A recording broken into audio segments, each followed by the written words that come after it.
नमस्कार मित्रांनो, तुम्हा सर्वांचं संकल्प न्यूज चॅनलवरती स्वागत। केंद्रीय शिक्षण मंत्री धर्मेंद्र प्रधान यांनी राहुल गांधीवर थेट हल्लाबोल करत मोठं विधान केलंय। राहुल गांधी विद्यार्थ्यांचा गैरफायदा घेत आहे असा आरोप करत त्यांनी विरोधकांवर जोरदार टीका केली आहे। या विधानामागचं कारण काय आणि यापुढे काय होणार पाहूया आजच्या व्हिडिओच्या माध्यमातून। तर मित्रांनो, राजधानी दिल्लीतील जंतर मंतर परिसरात सध्या विद्यार्थी आंदोलन सुरू आहे।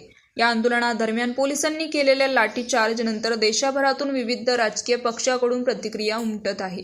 सत्ताधारी आणि विरोधकांकडूनही विविध वक्तव्य केले जात आहे। त्यात आता केंद्रीय शिक्षण मंत्री धर्मेंद्र प्रधान यांनीही म्हटले आहे की विद्यार्थ्यांमध्ये केवळ राग व्यक्त करण्यापेक्षा अधिक काहीतरी करण्याची गरज आहे। राहुल गांधी विद्यार्थ्यांचा गैरफायदा घेत आहे। दिल्लीसह अनेक शहरांमध्ये विद्यार्थी आणि तरुणांमधील संताप टोकाला गेलाय। दरम्यान शिक्षण मंत्री धर्मेंद्र प्रधान यांनी म्हटले आहे की राहुल गांधी विद्यार्थ्यांचा गैरफायदा घेत आहे।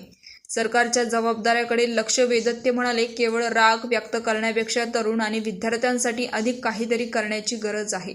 सध्या CJP आणि काँग्रेस पक्षासह अनेक पक्षांचे नेते आणि स्पर्धा परीक्षेचे उमेदवार दिल्लीतील रस्त्यावर उतरले।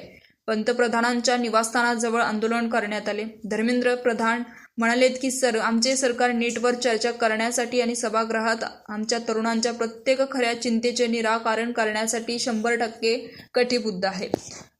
भारतातील विद्यार्थी राजकीय प्रचारातील प्यादे बनण्यापेक्षा खूप चांगल्या वागणुकीस पात्र आहे। त्यांना गोंधळाऐवजी निश्चितता, घोषणाऐवजी जबाबदारी मिळायला हवी आहे।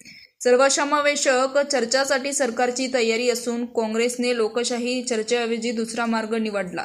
विद्यार्थ्यांसाठी उपाय शोधणे हा त्यांचा उद्देश नाही, तर राजकीय व्यत्यय निर्माण करणे हा आहे। राहुल गांधी विद्यार्थ्यांच्या हितासाठी बोलत नाही, तर चर्चेची खरी संधी असूनही ते संघर्ष निर्माण करण्याचा प्रयत्न करत आहेत।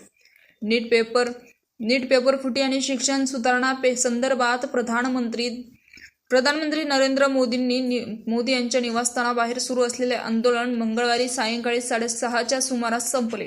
प्रधान यांचा राजीनामा ही काँग्रेस आणि CJP या दोघांच्याही प्रमुख मागण्यांपैकी एक आहे। लोकसभेतील विरोधी पक्षनेते राहुल गांधी आणि खासदार प्रियंका गांधी यांना दिल्ली पोलिसांनी ताब्यात घेतले, मात्र रात्री 9च्या सुमारास त्यांना सोडण्यात आले। तरी ही होती धर्मेंद्र प्रधान यांच्या वक्तव्याची संपूर्ण माहिती। या वादावर तुमचं मत काय? धर्मेंद्र प्रधान यांचं विधान योग्य आहे का, की राहुल गांधी विद्यार्थ्यांचा आवाज उठवत आहे? तुमचं मत काय? कमेंट बॉक्समध्ये नक्कीच कळवा आणि चॅनलला नक्कीच सबस्क्राईब करा। तूर्तास धन्यवाद। जय महाराष्ट्र।